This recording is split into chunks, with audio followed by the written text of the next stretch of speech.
Hey, what is going on with y'all, man? It's Black Balloon, and I'm coming back with another video, man. I'm blessed to be back here. Blessed to be able to drop these videos, and y'all always support me, man. I cannot say it enough. Thankful to God that we are here. Please, yes. All right. So look, now that we got that out of the way, we're gonna kind of, use this video to get a little bit back, toward the usual videos we would drop on Sundays, right? So as y'all can see on the screen, this is Len Bias. Now, someone requested me to do this video maybe about 2 weeks ago. And I was like, yeah, that's a video I want to move up on my list because I never quite researched his story the way that I just did in, preparing for this video. Now, this is one of those videos where, we're going into the NBA, we're going into the sports world with this one. Now, not everybody knows who Len Bias was because he never made it to the NBA. He did get drafted, but he never played a game. But he was the guy that was compared to Michael Jordan. And, a lot of people thought he was actually better or was going to be better than Michael Jordan. I guess a lot of just different opinions on Len Bias, right? Now, a lot of you may have heard his story and just never decided to look into it. Young black dude, 22 years old, overdosed on cocaine, and that was it. When you think about that time, that, 1986 when he died, it was like, okay, cool. He overdosed. That seems kind of fairly normal. Boom. You went with the story and that was that, right? So this video, like I said, if you don't know who he is, this is one of those videos where the detective will start to come out in you regardless because the story is actually deep. If you listen closely, this is one of those really detailed kind of stories where we have to pick apart stuff in the news as it happened because I do have the actual clips. I have the clip that shows the news report before they even knew why he died.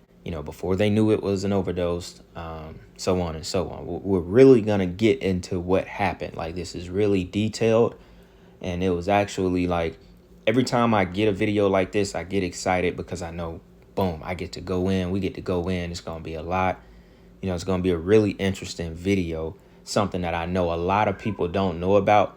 Unless you kind of paid attention to the NBA and the sports world around the 80s, especially with the Celtics and the Michael Jordan comparisons out of Len Bias, right? I know y'all might hear my cat in the background, but excuse that.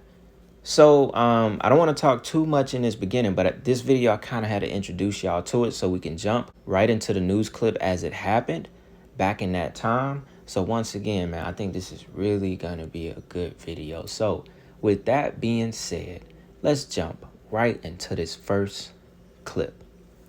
Check this out. Now, from Television 9, Washington's news station, this is Eyewitness News at noon.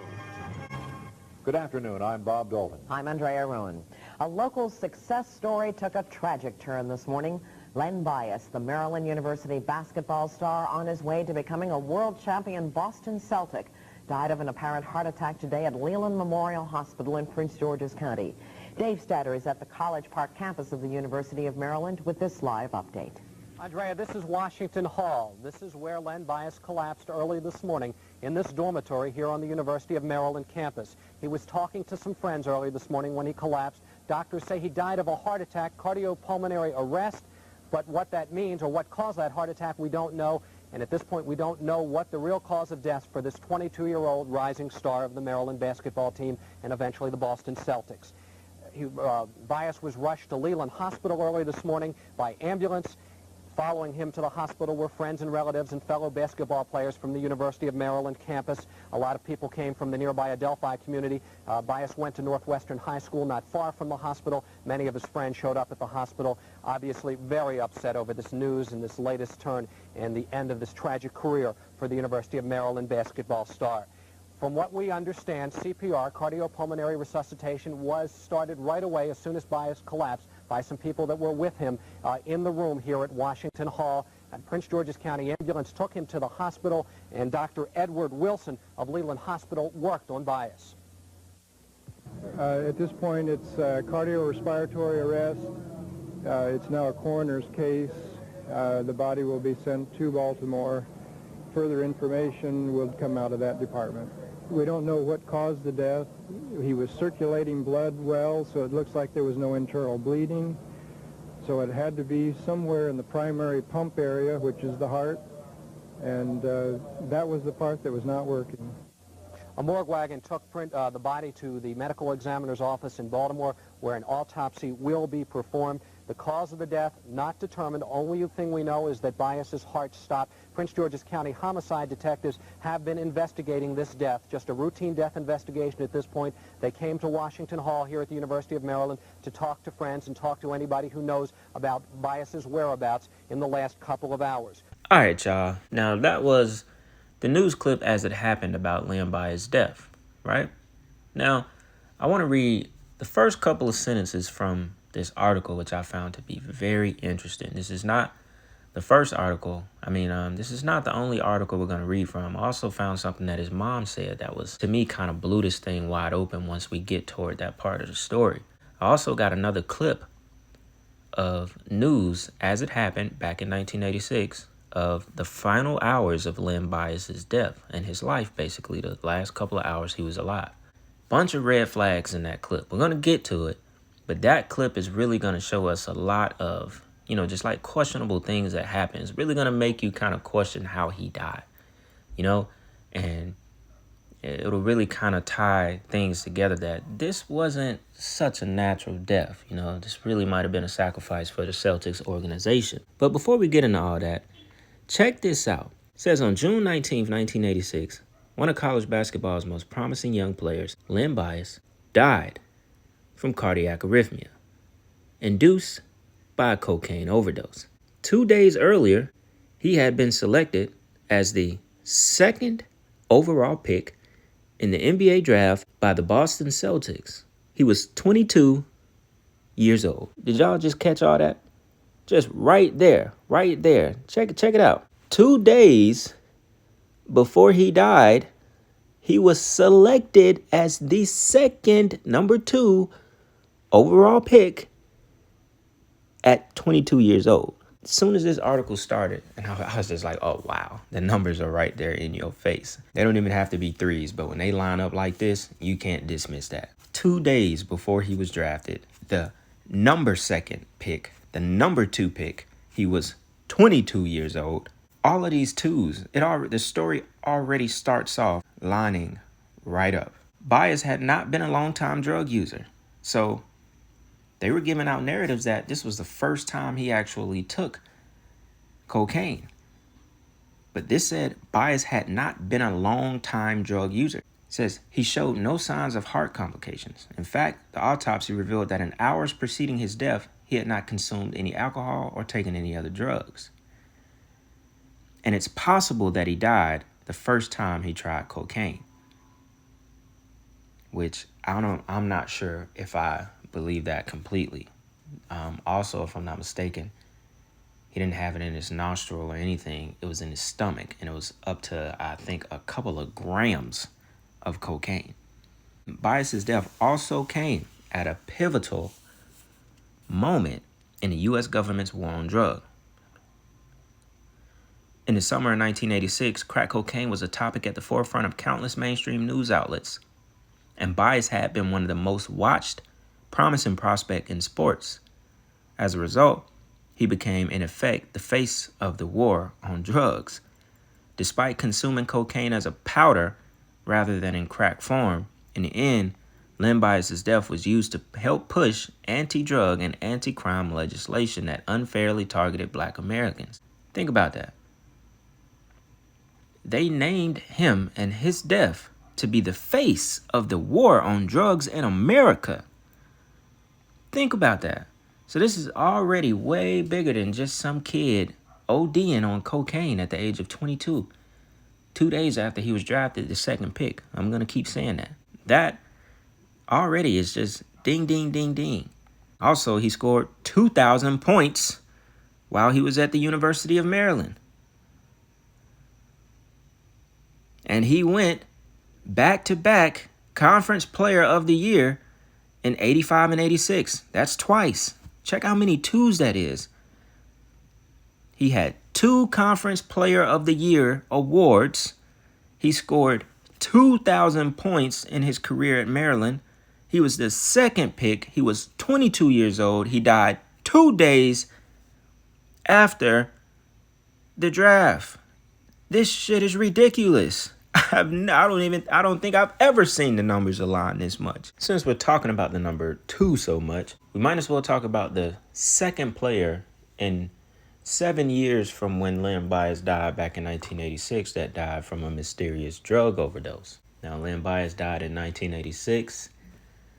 This guy would have died in 1993. 7 years after Len Bias's tragic passing, another Boston Celtic player, this time someone who had actually became a star with the team, died at a young age under mysterious, allegedly drug-related circumstances. Small forward / shooting guard Reggie Lewis, which is this guy right here, he was just 27 when he died on July 27th, 1993, having collapsed while practicing at Brandeis University.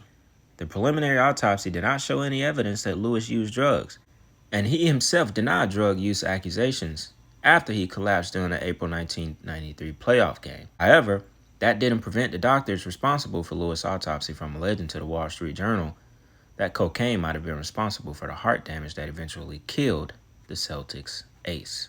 He was 27, and he died on July 27th, 1993.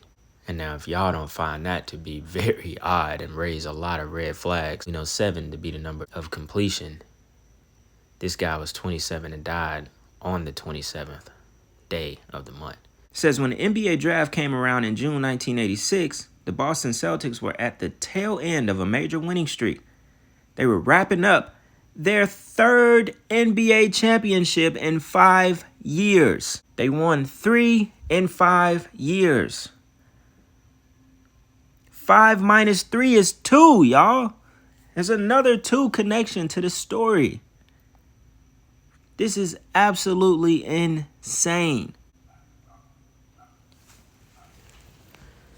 So this is what it says, real quick, right before we get into this next before we get into this next clip.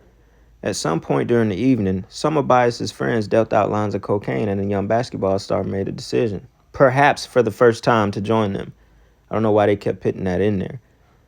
At 6:32 in the morning, Bias' childhood friend Brian Tribble called 911, which we're going to have that call as well. He was still high, confused, and scared. At first, the operator thought it was a prank call. When they realized it wasn't, an ambulance was dispatched. It arrived at the dorm around 6:40 a.m. And with that being said, let's jump into the next clip. Check this out. The first-round draft pick of the world champion Boston Celtics. He appeared to be a clean-cut, born-again Christian, the kind of athlete they'd invite to the White House. But the road to fame was not the only path Bias chose to travel. We now retrace the last hours of Len Bias's life, focusing on some of the figures who may prove important in the investigation of his death.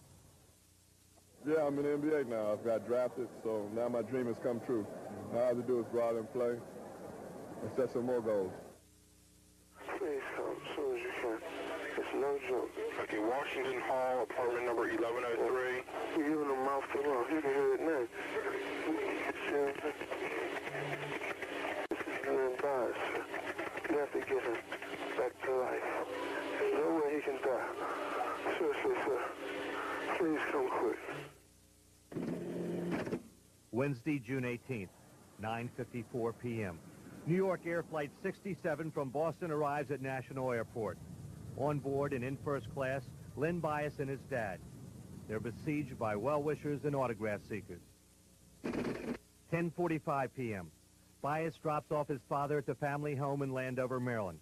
In Boston, Bias said the first thing he wanted to do was get home and see his mom. But when he arrives, his mom's not there. It's ironic, you won't believe this, but I never got to see him before he died. I didn't. No, I was out, and when I had gotten back, and when I had come back home, they said he had just left. And I always teased him about his long legs. I said, that long leg rascal could have waited for me. And then, we went on, and, they said, well, he said he's going to be back tomorrow, and, we're going to do this, that, and the other. Bias then drives his silver Datsun sports car back to his dormitory on the campus of the University of Maryland. June 19th, 12:30 a.m. Bias goes to visit a friend, Brian Tribble, at his high-rise apartment close by the Maryland campus. Brian Lee Tribble, a suspected drug dealer who investigators believe supplied cocaine to Bias and other Maryland athletes. 1:15 a.m. Bias and Tribble leave the apartment and stop at the Town Hall Bar and Liquor Store outside the campus. Bias goes inside and buys 2 six-packs of private stock malt liquor and a bottle of cognac. Mike Cogburn, the man on duty, remembers it well. He says he got Lenny's autograph. He was real happy. He was excited. He said he was out celebrating, and having a good time. He said he just got back from Boston. He was just out, celebrating with his friend. That's what he said. And you got his autograph? And then I got his autograph. And we shook hands, and I said, take care. And he said, you bet I will. And then he left. 1:30 a.m. Bias and Tribble drive back to the Maryland campus. They're stopped for speeding by a student law enforcement patrol. The officer recognizes Bias and congratulates him on his success with the Celtics. Then he escorts him back to his dorm. No tickets issued. 1:45 a.m. Bias leaves the dormitory. Football player Keita Covington recalls walking Bias to his car. I live right here in this building, so he was going out to his car.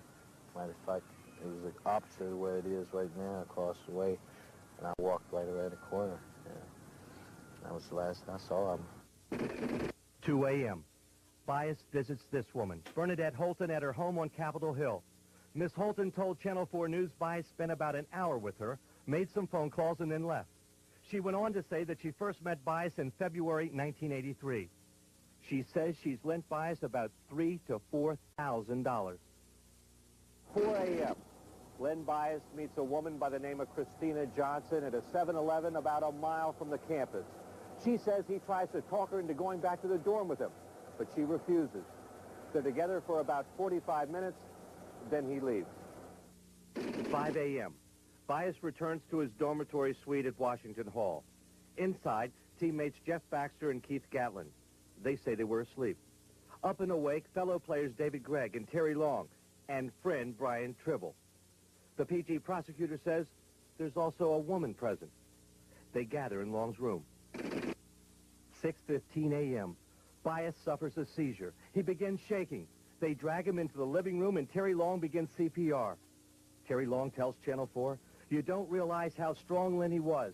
You see, none of us had ever seen him sick or in that state before. I just kept waiting for him to get up and say he was all right."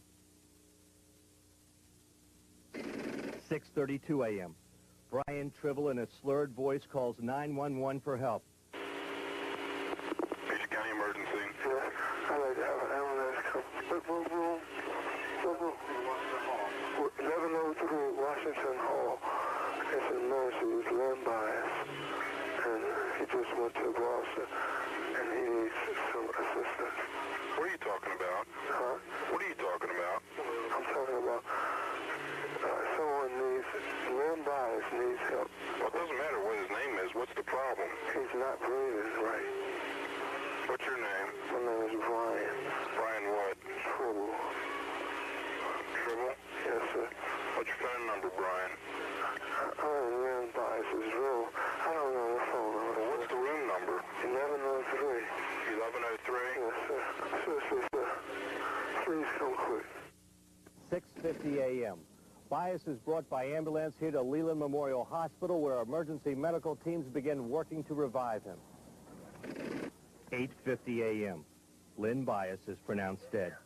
He was 22 years old. Stunning news to the people of Washington. Shocking news to sports fans all over.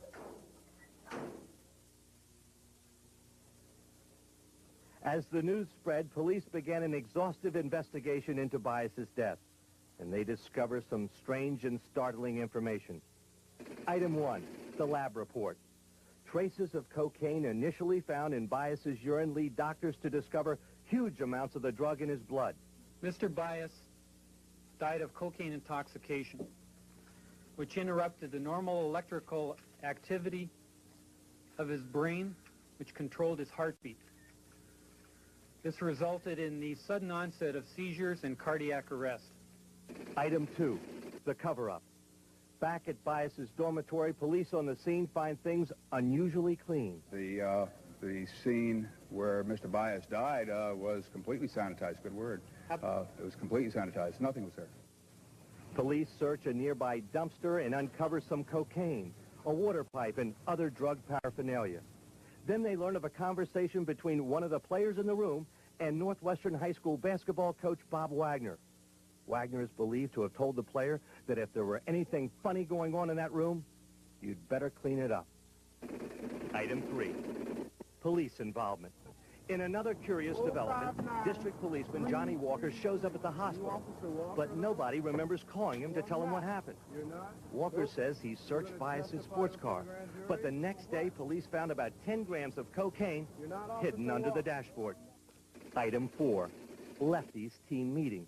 Later in the morning, Maryland coach Lefty Driesell calls the players to his house for a prayer meeting. But between prayers, Driesell reportedly tells the team not to talk to police about drugs. Item 5, the mysterious robbery. 7:15 a.m. on the day Bias died, in an apartment in Bladensburg, Julie Walker and her roommate Gail Diamond are getting ready to leave for work. As they walked out of the apartment, they were confronted by 2 gunmen. The gunmen forced them back inside, tied them up, and ransacked the apartment. Among the items stolen, a safe that reportedly belonged to Brian Tribble. Now, when the police showed up about 8 o'clock, they overheard the women talking, and one of the women said how her boyfriend had tried to save Lynn Bias's life. But at the time, few people knew about the Bias incident, except those immediately involved. Inside the grand jury room in Upper Marlboro, 23 men and women will carefully scrutinize the events that led to the death of Lenny Bias. They'll want to know how Lynn Bias got the drugs, and was there a cover-up of Bias's drug use and the drug use of other Maryland athletes? And how much did Lefty Driesell and other university officials know? And when did they know it? All right, y'all. Now, to talk about toward the end of that clip, I don't think the robbery had anything to do with anything. I don't think it was significant to Lynn Bias's death. Now, that entire clip, if y'all are thinking what I'm thinking, or just feeling the way that it sounded, the way the 911 call sounded, that entire clip about how he died just does not make sense at all. Now, I understand he was 22 years old. He was living a young college life, young college superstar. He did, if that video is accurate, he did a lot before he died. It just seems so weird. He went and saw this person. He saw a girl. A guy walked him to his car. A football player walked him to his car. He saw another person.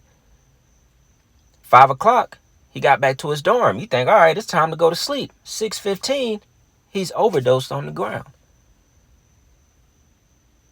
8:50, 2 hours later, he's dead. 5 o'clock, he went back to his dorm. He was with a couple of guys and a girl. Next thing you know, he's on the ground dead. And now, they say there's 2 different stories of how much cocaine he had in his system. One article I read, he had up to 5 grams in his system. Then another one was like a couple hundred milliliters of cocaine or something like that. Which, you know, in that article, it was way less than 5 grams. So, I think he really was sacrificed. We've already put the numbers together. The numbers, the numerology is outrageous. I think he was truly sacrificed in the name of the NBA and for the Boston Celtics franchise, for them winning 3 championships in a span of 5 years. And they had to give up something for that. And they chose Lynn Bias. And remember how we talked about how his death became the face of the war on drugs. Because after he died, you had the thing that's called the Lynn Bias laws, where after that, young black men, teens, black people in general, they started getting arrested and getting bigger sentences for drug charges more than anybody, more than any other race. You know, getting huge sentences for basically little to nothing. So this was much deeper, like I said earlier in the video, than just some college superstar who OD'd supposedly on cocaine. Dealer level quality, which they tried to say his friend Tribble was a supplier of. It was much deeper than that. Think about that. Young black man went on to get way steeper charges because of his death. It's almost like a slap in the face. It's almost like mockery. You would think when someone died over an OD or something like that, it would turn into something positive. Not like, the reverse effect of it, Black people started getting longer sentences more than any other race because of his death and what it highlighted, basically. So it doesn't really make sense. And the entire, the 911 call, y'all know we talk a lot about 911 calls on here. That is insane. Did you hear the way he sounded? Please come quick, sir. It's serious. Please come quick. Len Bias. He cannot die. It's like, what? Why is he saying his whole name like that?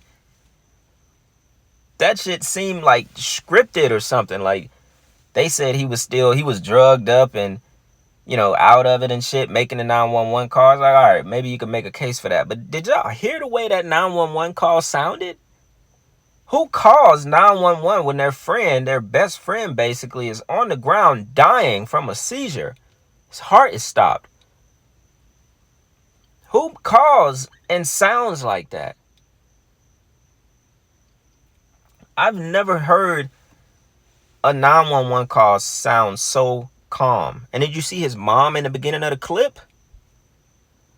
His mom was basically making jokes after he was dead. Long-legged boy or something like that. He was dead right there when they was interviewing her. She said it almost as if like she was cool with it. She was like, yeah, you know what? I didn't even get to see him. Like, what? And we're not done. We're not done. It gets even more eerie. It gets even more eerie, y'all. Now, this article is called I Knew Death Was Coming. Right? Now, y'all wouldn't believe it when we get to talking about the mom. She said, I just had this premonition, this intuitiveness that something was going to happen. Now, check this out. She said, throughout her son's senior season, in the back of her mind, she held a sense of unease. Her son had entered a world of infinite possibility. He had fame. He was near riches. And more importantly, whether on the basketball court or off, he exuded joy. People would say, oh, I know you're so excited about your son. And I can remember telling someone, it's like you can see a gold ring, but you don't think you're going to be able to touch it. It just didn't feel like it was going to happen to me. And it wasn't that it was too good to be true. It was something basically weighing down in me that was a truth that what looks like is going to happen is not going to take place. She said she experienced these moments of pride watching her son do what few people on earth could do on a basketball court. But she also felt a weight.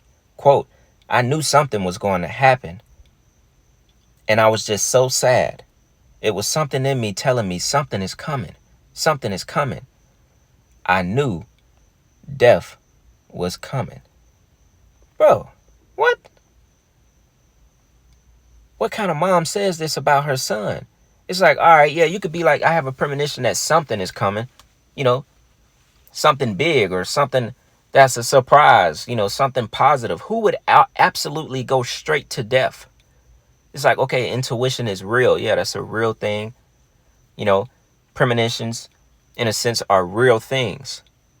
But y'all already know this is Hollywood. This is all still the industry.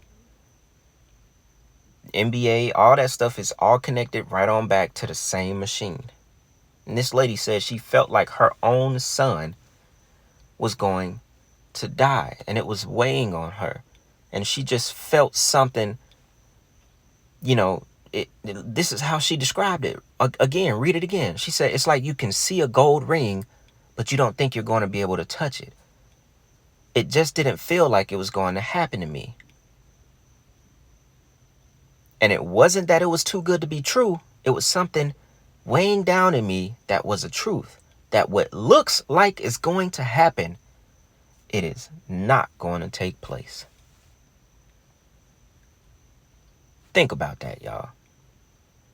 What mom says that about her son? And confident in it. She's confident in this premonition.